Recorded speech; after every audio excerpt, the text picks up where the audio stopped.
জানিয়ে দিব আমাদের হাতে থাকা সর্বশেষ বাংলাদেশের আলোচিত সমালোচিত সবথেকে গুরুত্বপূর্ণ সংবাদের শিরোনাম। প্রথমেই জানিয়ে দিচ্ছি, ডিসেম্বরের নির্বাচন ধরে সংস্কার কার্যক্রম দ্রুত এগিয়ে নেওয়ার তাগিদ। দর্শক, আপনার কি মতামত? আসলেই এই ডক্টর ইউনূস সরকার কি সঠিক এবং সুশৃঙ্খলভাবে জাতীয় নির্বাচন পরিপূর্ণ করতে পারবে? এবং দেশে যে বিশৃঙ্খলা সৃষ্টির আবহাওয়া পাওয়া যাচ্ছে, যে বার্তা পাওয়া যাচ্ছে, ইতিমধ্যেই আমরা জানি বিএনপি যেভাবে উঠে পড়ে লেগেছে জাতীয় নির্বাচনের জন্য, তাদের এই মুহূর্তেই নির্বাচন দরকার এবং স্থানীয় নির্বাচনের আগে জাতীয় সংসদের জাতীয় নির্বাচন চাচ্ছে ডক্টর ইউনূস। কোনটি করবেন? আগে স্থানীয় নির্বাচন দিবেন নাকি জাতীয় সংসদের নির্বাচন আগে দিবেন? দর্শক, আপনাদের কি মতামত? তিনি কোন বিষয়ের উপর মতামত দিতে পারেন? আগে স্থানীয় নির্বাচন দেবেন নাকি জাতীয় নির্বাচন দিবেন? দর্শক, আপনাদের মতামত কি তা কমেন্ট বক্সে লিখে জানান। এরপর জানিয়ে দিব, স্থানীয় সরকার নির্বাচনের নাম শুনলেই খেপছে কেন বিএনপি? এনসিপি নেতার প্রশ্ন। দর্শক, আপনারা জানেন জুলাই বিপ্লবের প্রায় 2000 ছাত্র জনতার রক্তে রচিত এই পরিবর্তন উল্লেখ করে তিনি আরো বলেন, সেই ছাত্ররাই সর্বাগ্রে দাবি জানিয়েছেন কলেজ বিশ্ববিদ্যালয়ের ছাত্র সংসদ নির্বাচনের, অথচ শহীদের রক্ত শুকানোর আগেই বিএনপি সেই দাবির পথে বাধা হয়ে দাঁড়ালো, বলে বসলো আগে সংসদ নির্বাচন দরকার। দাপিয়ে বেড়াচ্ছে এই জাতীয় সংসদ নির্বাচনের জন্য বিএনপি কি তাদের দাবি আদায়ে সফল হতে পারবে? এবং আগে জাতীয় সংসদ নির্বাচনের লক্ষ্যমাত্রা কি পূরণ করতে পারবে বিএনপি? দর্শক, কি কারণে তারা আগে জাতীয় নির্বাচন চাচ্ছে? এনসিপি মনে করছে রাজনৈতিক শক্তিগুলো জনগণের আরো কাছাকাছি পৌঁছে গেলে বিএনপির দখলদারিত্বের রাজনীতির জায়গা সংকুচিত হয়ে পড়বে, তাই ভয়ে পিছু হটা। দ্রুত তারা জাতীয় সংসদ নির্বাচন চাচ্ছে। আসলে কি তাই? যদি এমনটি হয় তাহলে এখন বিএনপি কি এখন ইতিহাসের ঠিক পথে হাঁটবে নাকি আবারও ভুল পথে গিয়ে গণ আকাঙ্ক্ষাকে উপেক্ষা করবে? দর্শক, এ বিষয়ে আপনার মতামত কি তা কমেন্ট বক্সে লিখে জানান। আরো জানিয়ে দিব, ইসির কাছে 2 মাস সময় চাইবে এনসিপি। দর্শক, এনসিপিও উঠে পড়ে লেগেছে গোটা বাংলাদেশকে একটা সুশৃঙ্খল রাষ্ট্র পরিচালিত করার জন্য, এমনকি তারা নিজেরাও ক্ষমতায় আসার জন্য প্রাণপণ চেষ্টা চালাচ্ছে। তাদের লক্ষ্যমাত্রা বা তাদের টার্গেট, তারা জুলাইয়ের আন্দোলন থেকে এই ফ্যাসিস্ট শেখ হাসিনাকে পতন করে দেশের মোড় ঘুরিয়ে দিয়েছে। দেশের এখন আবহাওয়া বার্তা তাদের দিকেই আছে, তারাই পরিচালনা করছে দেশকে এবং শেষ পর্যন্ত তারা দেশকে কি তাদের লক্ষ্যমাত্রায় এবং তাদের টার্গেট যেটা সেটা কি পূরণ করতে পারবে? দর্শক, এ বিষয়েও আপনাদের মতামতটি অবশ্যই আমরা জানতে চাইব এবং জানার আগ্রহটা অনেক। দর্শক, বিশেষ অনুরোধ থাকবে আপনার মতামত কি তা কমেন্ট বক্সে লিখে জানান। আরো জানিয়ে দিব, গতকাল বিকাল 3টায় মার্চ ফর গাজা অনুষ্ঠিত হয়েছে সোহরাওয়ার্দী উদ্যানে। এখানে এক ভয়াবহ এক রাষ্ট্রের বিরুদ্ধে ক্ষোভ ঝেড়েছে বাংলার গোটা মুসলিম জাতি। তাদেরই আরেক যমজ ভাই বলা চলে ভারত। এই ভারতও একটি কট্টরপন্থী হিন্দুত্ববাদী রাষ্ট্র। এ রাষ্ট্র প্রতিনিয়তই সংখ্যালঘু মুসলিম জাতির ওপর, মুসলিমদের ওপর নির্যাতন চালিয়ে যাচ্ছে এবং দখলদারিত্ব চালিয়ে যাচ্ছে। দখল করে তাদের হিন্দু মূর্তি পূজারীর মন্দির বানাচ্ছে। প্রতিনিয়তই এভাবে অন্যায় অবিচার করে যাচ্ছে। দর্শক, তারই বিরুদ্ধে 23শে এপ্রিল ভারতকে ঘেরাও করার হুমকি দিয়েছে বাংলাদেশ। জানিয়ে দিব এ বিষয়ে বিস্তারিত সংবাদে। এবং সর্বশেষ থাকছে, পুরোপুরি বন্ধ আদানির বিদ্যুৎ সরবরাহ, হতে পারে ভয়াবহ লোডশেডিং। দর্শক, সর্বশেষ এই সংবাদটি বাংলাদেশের জন্য এক ভয়াবহ দুঃসংবাদ হতে পারে। কোন দিকে মোড় নিতে পারে দেশের অবস্থা? ডক্টর ইউনূস কি এই সমস্ত বিষয় কি সামাল দিতে পারবে? দর্শক, আপনাদের মতামত কি তা কমেন্ট বক্সে বিশেষ সুন্দর করে গুরুত্বপূর্ণ আকারে মেসেজটি আমাদের মাঝে লিখে জানান। আমরা পরবর্তীতে আপনাদের মেসেজগুলো সংবাদে জানিয়ে দেওয়ার চেষ্টা করব। অবশ্যই আপনার গুরুত্বপূর্ণ মতামতগুলো আমাদের কমেন্ট বক্সে লিখে জানান। আর অনুরোধ থাকবে, আপনি যদি আমাদের এই চ্যানেলটিতে নতুন হয়ে থাকেন তাহলে অবশ্যই চ্যানেলটি সাবস্ক্রাইব করে পরবর্তী আপডেট সংবাদ পেতে চোখ রাখুন আজকের বাংলা খবরে। ডিসেম্বরের নির্বাচন ধরে সংস্কার কার্যক্রম দ্রুত এগিয়ে নেওয়ার তাগিদ। আগামী ডিসেম্বর মাসে জাতীয় নির্বাচনের লক্ষ্য নিয়ে সংস্কার কার্যক্রম দ্রুত এগিয়ে নেওয়ার তাগিদ দিয়েছেন প্রধান উপদেষ্টা এবং জাতীয় ঐক্যমত্য কমিশনের চেয়ারম্যান প্রফেসর মোহাম্মদ ইউনূস। শনিবার ঐক্যমত্য কমিশনের 2 সদস্যদের সঙ্গে এক বৈঠকে তিনি এই তাগিদ দেন। বিকালে প্রধান উপদেষ্টার সরকারি বাসভবন যমুনায় এই বৈঠক অনুষ্ঠিত হয়। এতে অংশ নেয় জাতীয় ঐক্যমত্য ঐক্যমত্য কমিশনের সহ সভাপতি প্রফেসর আলী রিয়াজ এবং সদস্য ডক্টর বদিউল আলম মজুমদার। প্রধান উপদেষ্টার বিশেষ সহকারী ঐক্যমত্য গঠন মনির হায়দার এ সময় উপস্থিত ছিলেন। বৈঠকে প্রফেসর আলী রিয়াজ ও ডক্টর বদিউল আলম মজুমদার জাতীয় ঐক্যমত্য কমিশনের কার্যক্রমের অগ্রগতি সম্পর্কে কমিশনের চেয়ারম্যানকে অবহিত করেন। তারা জানান, বিভিন্ন সংস্কার কমিশনের সুপারিশসমূহ নিয়ে রাজনৈতিক দলগুলোর সঙ্গে পৃথকভাবে আলোচনা চলমান রয়েছে। শনিবার পর্যন্ত মোট 8টি দলের সঙ্গে আলোচনা সম্পন্ন হয়েছে। আগামী বৃহস্পতিবার বাংলাদেশ জাতীয়তাবাদী দল বিএনপির সঙ্গে আলোচনার সময়সূচি নির্ধারণ করা আছে। তারা আরো জানান, সংস্কার কার্যক্রমের বিষয়ে জনমত যাচাই এবং সে বিষয়ে জনসচেতনতা সৃষ্টির লক্ষ্যে বিভিন্ন কর্মসূচি গ্রহণ করা হয়েছে। এই সময় কমিশনের সভাপতি এবং প্রধান উপদেষ্টা প্রফেসর মোহাম্মদ ইউনুস আগামী ডিসেম্বর মাসে জাতীয় নির্বাচন অনুষ্ঠানের লক্ষ্য নিয়ে রাজনৈতিক দলের সঙ্গে আলোচনা তথা সামগ্রিক সংস্কার প্রক্রিয়া এগিয়ে নেওয়ার তাগিদ দেন। স্থানীয় সরকার নির্বাচনের নাম শুনলেই খেপছে কেন বিএনপি? এনসিপি নেতার প্রশ্ন। বিএনপি যদি এতটাই জনপ্রিয় হয় তবে ছাত্র সংসদ, স্থানীয় সরকার ও গণপরিষদ নির্বাচনের নাম শুনলেই ভয়ে খেপছে কেন বলে মন্তব্য করেছেন জাতীয় নাগরিক পার্টির এনসিপি যুগ্ম সদস্য সচিব জয়নাল আবেদিন শিশির। শুক্রবার নিজের ফেসবুক প্রোফাইল দেওয়া এক স্ট্যাটাসে এমন মন্তব্য করেন তিনি। ফেসবুক স্ট্যাটাসে শিশির বলেন, প্রতিদিনই বিএনপির নেতাকর্মীরা নিজেদের দেশের সবচেয়ে জনপ্রিয় রাজনৈতিক শক্তি বলে দাবি করে থাকেন। সকাল বিকাল শুধু একটাই বলি, জাতীয় সংসদ নির্বাচন চাই, তাহলেই 300 আসনের 300তেই তারা জয়ী হবেন।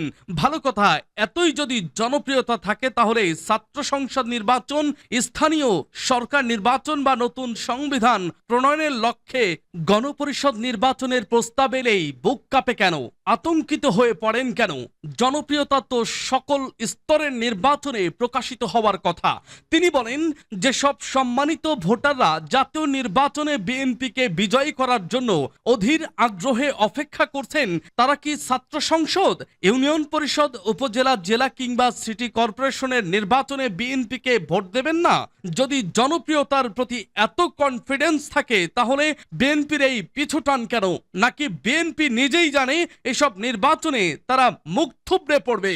জুলাই বিপ্লবের প্রায় 2000 ছাত্র জনতার রক্তে রচিত এই পরিবর্তন উল্লেখ করে তিনি আরো বলেন, সেই ছাত্ররাই সর্বাগ্রে দাবি জানিয়েছেন কলেজ ও বিশ্ববিদ্যালয়ে ছাত্র সংসদ নির্বাচনের, অথচ শহীদের রক্ত শুকানোর আগেই বিএনপি সেই দাবির পথে বাধা হয়ে দাঁড়ালো, বলে বসলো আগে সংসদ নির্বাচন দরকার। কিন্তু আমাদের প্রশ্ন, যে ছাত্র সমাজ জীবন দিয়ে দেশের জন্য লড়েছে, ভারতীয় এজেন্ট হাসিনা থেকে দেশটা স্বাধীন করে দিলেন, তারা 30 থেকে 35 বছর ধরে ছাত্র সংসদে ভোট দিতে পারেনি। এখন কেন ছাত্র সংসদের ভোটাধিকার বারবার উপেক্ষিত থাকবে?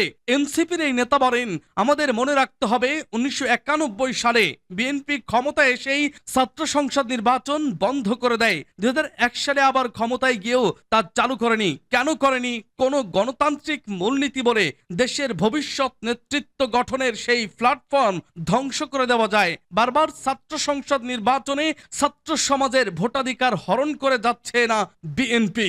সবশেষ তিনি লেখেন, এখন বিএনপি কি এখন ইতিহাসের ঠিক পথে হাঁটবে, নাকি আবারও ভুল পথে গিয়ে গণ আকাঙ্ক্ষাকে উপেক্ষা করবে? ইসির কাছে 2 মাস সময় চাইবে এনসিপি। নতুন রাজনৈতিক দলের নিবন্ধনের জন্য প্রাথমিকভাবে 20 এপ্রিল পর্যন্ত সময় বেঁধে দিয়েছিল নির্বাচন কমিশন। তবে নিবন্ধনের প্রস্তুতি শেষ না হওয়ায় এই সময়সীমা আরও 2 মাস বাড়ানোর আবেদন করবে জাতীয় নাগরিক পার্টি এনসিপি।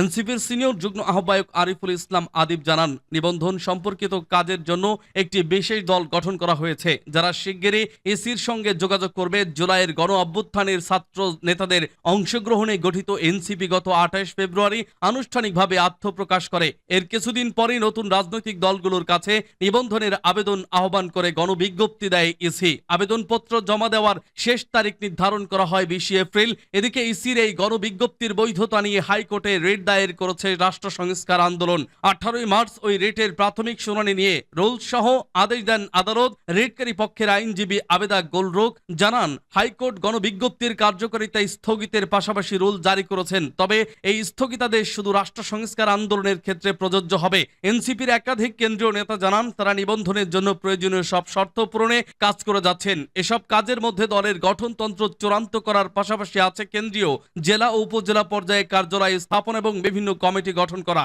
দলের এক কেন্দ্রীয় নেতা জানান, বিভিন্ন পর্যায়ে কমিটি গঠনের জন্য বিভাগীয় সমন্বয়ক টিম গঠনের প্রস্তুতি চলছে। তিনি আরো বলেন, উপজেলা পর্যায়ের কমিটি গঠনের কাজ প্রায় শেষ, তবে জেলা পর্যায়ের কমিটিগুলোর কাঠামো এখনো চূড়ান্ত হয়নি।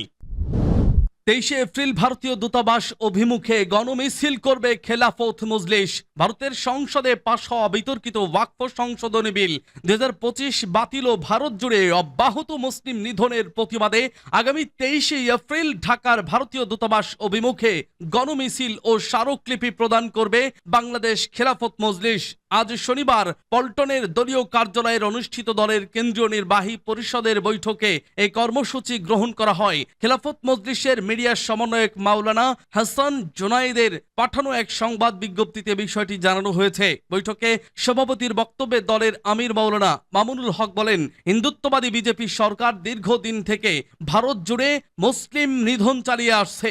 তারা দলীয় উগ্রবাদী হিন্দু জঙ্গিদের মুসলমানদের ওপর লেলিয়ে দিয়েছে।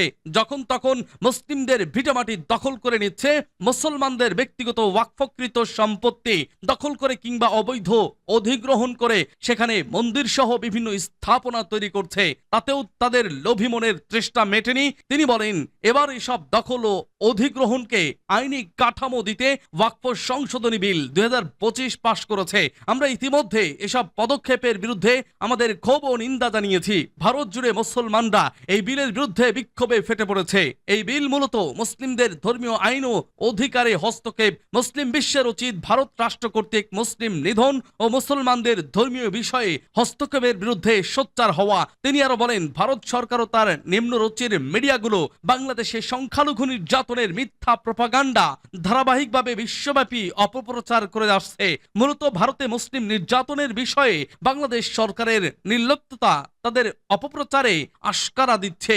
অবিলম্বে বাংলাদেশ সরকারের উচিত ভারতের মুসলিম নিধনের বিরুদ্ধে প্রতিবাদ ও উদ্বেগ জানানো এবং জাতিসংঘ সহ বিভিন্ন আন্তর্জাতিক ফোরামে এ বিষয়ে সোচ্চার হওয়া। বৈঠকে মাওলানা মামুনুল হক আজকের মার্চ ফর গাজা কর্মসূচি সফল করায় দেশবাসীর প্রতি কৃতজ্ঞতা জানান। পাশাপাশি সরকারের উদ্দেশ্যে তিনি বলেন, অবিলম্বে গাজা গণহত্যা বন্ধে আন্তর্জাতিক অঙ্গনে জোরালো ভূমিকা রাখুন।